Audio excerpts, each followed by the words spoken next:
प्रश्न संख्या पहला, खाली स्थानों को भरें। पानी के उबलने का ताप डिग्री सेल्सियस है। तो यहाँ पे देखिए भरना है, पानी के उबलने का ताप कितना डिग्री सेल्सियस है। तो पहले हम समझेंगे कि ताप क्या होता है। तो ताप का इंग्लिश क्या होता है, टेम्परेचर। जब हम आइसक्रीम, बर्फ या रेफ्रिजरेटर में रखे जल को छूते हैं तो हमें ये सब ठंडे लगते हैं, और जब धूप में रखी लोहे की कुर्सी या गर्म पानी को छूते हैं तो हमें ये सब गर्म लगते हैं। इसी ठंडापन या उष्णता की मात्रा की माप को उस वस्तु का ताप कहते हैं। तो ताप को किस चीज से मापा जाता है। तो देखिए ताप की माप तापमापी या थर्मोमीटर से की जाती है। ताप की माप क्या से की जाती है, थर्मोमीटर से। ठीक है, तो देखिए थर्मोमीटर इस तरह का होता है। तो थर्मोमीटर में डिग्री सेल्सियस और डिग्री फ़ारेनहाइट दोनों रहता है, एक तरफ सेल्सियस एक तरफ फ़ारेनहाइट। तो इसको भी हम समझेंगे। जिस ताप पर जल जमता है या बर्फ पिघलता है वह 0 डिग्री सेल्सियस या 32 डिग्री फ़ारेनहाइट है। तो देखिए 0 डिग्री सेल्सियस किसके बराबर है, 32 डिग्री फ़ारेनहाइट के बराबर। ठीक है, जिस ताप पर जल उबलता है और जल वाष्प जल बनता है वह 100 डिग्री सेल्सियस। तो 100 डिग्री सेल्सियस और 212 डिग्री फ़ारेनहाइट दोनों बराबर है, क्योंकि जब पानी भाप में बदलता है वह कब होता है, तो 100 डिग्री सेल्सियस पे जब पानी उबलने लगता है। ठीक है, जिसको कि 212 डिग्री फ़ारेनहाइट भी हम बोलते हैं।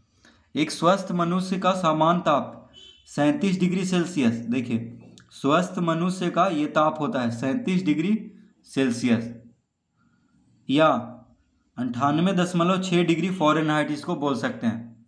तो स्वस्थ जब मनुष्य रहेगा तो 98.6 डिग्री फ़ारेनहाइट बोलेंगे उसको, या 37 डिग्री। तो ज़्यादातर हम ये यूज करते हैं, क्योंकि किसी को बोलते हैं बुखार लगा है तो 100 डिग्री 101 डिग्री इस तरह से बोलते हैं, तो वो होता है फ़ारेनहाइट में। और सेल्सियस में होगा तो 37 या 38 इस तरह से बोलेंगे। ठीक है, तो अब हम इसको भरते हैं। पानी के उबलने का ताप डिग्री सेल्सियस, यानी कितना डिग्री सेल्सियस है, तो 100। तो यहाँ पे हम 100 भर देंगे। ठीक है, सेल्सियस में पूछ रहा है इसलिए 100 भरेंगे। बर्फ के पिघलने का ताप डिग्री फ़ारेनहाइट, तो फ़ारेनहाइट में पूछ रहा है, तो 0 डिग्री में बर्फ पिघलने लगता है, तो 0 डिग्री सेल्सियस किसके बराबर है, तो 32 डिग्री फ़ारेनहाइट के। तो यहाँ पे फ़ारेनहाइट पूछ रहा है इसलिए हम यहाँ पे 32 भरेंगे। एक स्वस्थ मनुष्य का सामान्य ताप फ़ारेनहाइट में पूछ रहा है, तो हम यहाँ पे भरेंगे 98.6 डिग्री फ़ारेनहाइट। हम लोग अपना ताप किससे नापते हैं। तो देखिए थर्मोमीटर या डॉक्टरी तापमापी से नापते हैं। तो हम यहाँ पे लिखेंगे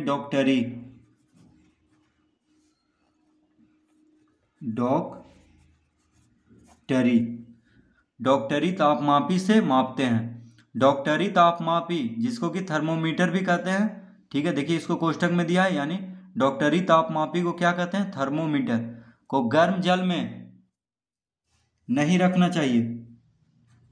ठीक है, क्योंकि खराब हो जाएगा। नहीं, यहाँ पे क्या भरेंगे हम, नहीं। किसी वस्तु के ताप की माप हम थर्मोमीटर भी लिख सकते हैं यहाँ पे, या तापमापी भी लिख सकते हैं। तो हम देखिए थर्मोमीटर लिख देते हैं, थर्मोमीटर। ठीक है, किसी वस्तु के ताप की माप हम थर्मोमीटर से करते हैं। तो इस तरह देखिए इसको हम फिल इन द ब्लैंक्स जो भी है खाली स्थान उसको भर देंगे।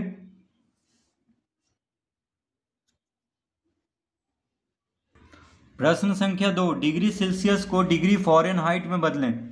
तो यहाँ पे देखिए सब सेल्सियस में दिया हुआ है, इसको बदल देना है क्या में, फ़ारेनहाइट में। तो देखिए इसका फॉर्मूला क्या है, तो इसका फॉर्मूला है यहाँ पे देखिए दिया हुआ है। तो डिग्री सेल्सियस को डिग्री फ़ारेनहाइट में बदलने के लिए डिग्री सेल्सियस के ताप में 9/5 से गुना, ठीक है, यानी 9 से गुना फिर 5 से भाग करके 32 जोड़ते हैं। देखिए डिग्री सेल्सियस को फ़ारेनहाइट में बदलने के लिए क्या करेंगे, हम 9 से गुना करेंगे, उसके बाद 5 से भाग करेंगे और फिर 32 जोड़ देंगे तो हो जाएगा डिग्री फ़ारेनहाइट में। या 9/5 से गुना करेंगे और 32 जोड़ देंगे। तो देखिए 9 से गुना करें और फिर 5 से भाग करें तो एक ही बात है, या 9/5 से ही गुना कर देंगे, ठीक है, और फिर क्या जोड़ेंगे 32। तो 9 से गुना करना है और फिर 5 से भाग दे देना है, ठीक है, और फिर उसमें 32 जोड़ देना है। तो डिग्री सेल्सियस क्या में बदल जाएगा, फ़ारेनहाइट में। तो देखिए पहला कितना है 20 डिग्री सेल्सियस। तो प्रश्न 2 का क में है 20 डिग्री सेल्सियस, 20 डिग्री सेल्सियस, ठीक है। तो 20 डिग्री सेल्सियस को बदल देना है क्या में, फ़ारेनहाइट में। तो देखिए हम लिखेंगे यहाँ पे, तो बराबर 20 को पहले क्या से गुना करना है, 9 से। देखिए पहले 9 से गुना करना है, फिर 5 से भाग दे देना है, ठीक है। तो हमेशा याद रखना है कि सेल्सियस को फ़ारेनहाइट में बदलने के लिए पहले 9 से गुना करेंगे, फिर 5 से भाग देंगे, ठीक है, और फिर 32 जोड़ देंगे। तो देखिए, तो पहले गुना होता है, गुना भागा, उसके बाद जोड़ होता है। तो पहले हम इसको हल कर लेते हैं। तो 5 चौक 20, क्योंकि गुना भागा में है तो 5 से 20 कट जाएगा 4 बार में। तो देखिए 9 चौक 36, 9 गुने 4 36, जोड़ 32, इसको हल करने पे 9 चौक 36 आया। तो 36 32 कितना हो जाएगा, 6 और 2 8, 3 3 6, यानी कितना आ गया इसका उत्तर, 68 डिग्री फ़ारेनहाइट। तो F से हम इसको लिखते हैं, सेल्सियस को C से, देखिए सेल्सियस को C से और फ़ारेनहाइट को F से। तो हमेशा याद रखना है कि सेल्सियस को फ़ारेनहाइट में बदलने के लिए पहले 9 से गुना करेंगे, फिर 5 से भाग देंगे और उसमें फिर 32 जोड़ देंगे, ठीक है। तो देखिए पहले गुना भागा होगा, तो 5 चौक 20, 9 चौक 36 आ गया। तो 36 जोड़ 32 कितना हो गया, 68 डिग्री फ़ारेनहाइट। ये हो गया इसका उत्तर।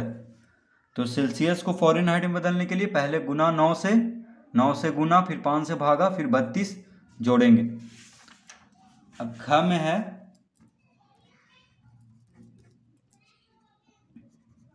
30 डिग्री सेल्सियस, 30 डिग्री सेल्सियस। तो इसको देखिए हम लिखेंगे 30 गुना 9। तो सेल्सियस को फ़ारेनहाइट में बदलना है, तो पहले 9 से गुना, फिर 5 से भागा, तो गुना 9/5 करेंगे, 5 से भागा यानी बटा में हम लिख सकते हैं, जोड़ 32। अब देखिए पहले गुना भागा होगा, तो 5 छक 30, पहले भाग होता है उसके बाद गुना। तो ये देखिए गुना में है, यहाँ पे भाग में है, तो हम इसको काट सकते हैं, 5 छक 30। अब गुना करेंगे, 9 छक 54, तो 54 प्लस 32 यानी कितना आ गया, 4 2 6, 5 3 8, तो 86 डिग्री फ़ारेनहाइट इसका उत्तर। यानी 30 डिग्री सेल्सियस किसके बराबर है, 86 डिग्री फ़ारेनहाइट के बराबर, और 20 डिग्री सेल्सियस है 68 डिग्री फ़ारेनहाइट के बराबर, ठीक है। तो ये हो गया ख। अब देखिए ग में है 60 डिग्री सेल्सियस। तो इसको भी हम लिख लेंगे, 60 गुना 9 भागा 5 जोड़ 32, 5 से इसको काट देंगे, 12 5 60 होता है, 12 नंबर 108 जोड़ 32, तो 8 2 10, 3 1 4 और 140 डिग्री फ़ारेनहाइट इसका उत्तर हो जाएगा। तो गुना 9 करेंगे, फिर 5 से भाग देंगे और 32 जोड़ देंगे। तो पहले भाग होगा, उसके बाद गुना। तो भाग में है तो इसको काट सकते हैं, ठीक है, इन दोनों में से किसी को भी, जो भी कट रहा है, और फिर जो आएगा उससे जोड़ देंगे। घ में है 62 डिग्री सेल्सियस। तो इसको हम लिखेंगे 62 गुना 9 भागा 5 गुना गुना नहीं, जोड़ होगा, जोड़ 32। तो देखिए इस यहाँ पे तो कोई कट नहीं रहा है, तो इसको हम 62 गुना 9 कितना हो गया, 9 दूनी 18, 9 छक 54, 1 55, 558/5 जोड़ 32। ठीक है, 558/5 जोड़ 32। अब यहाँ पे 5 लघुत्तम लेंगे तो कितना हो जाएगा, 558 जोड़ 32 बचे, 5 दूनी 10, 5 या 15, 1 16, 32 बचे 160। अब जोड़ेंगे इसको तो शून्य नहीं, 8 और शून्य 8 हो जाएगा। देखिए 8 और शून्य 8, 6 5 11, हाथ में रहा 1, 5 1 6 1 7, तो 718/5। अब इसको 5 से भाग देंगे तो कितना आ जाएगा, देखिए एक बार में लगाएंगे तो 2 इधर गया तो 5 चौक 20, 2 इधर 5 चौक 20, 1 उधर गया तो 8 8 हो गया। ठीक है, तो 5 या 15, तो 5 से देखिए 718 को हम भाग दे रहे हैं। देखिए रफ में हम एक बार देख के दिखा देते हैं। एक बार में 5 2 आया, 5 चौक 20, 1 आया, फिर 8 उतारेंगे तो 5 या 15। ठीक है, 3 आया तो देखिए दशमलव देंगे तो 30 हो जाएगा, 5 छक 30, 143.6 आएगा। ठीक है, तो 143.6 डिग्री फ़ारेनहाइट, इसका उत्तर 143.6 डिग्री फ़ारेनहाइट। ठीक है, तो इस तरह हम 62 डिग्री सेल्सियस को फ़ारेनहाइट में बदल लेंगे।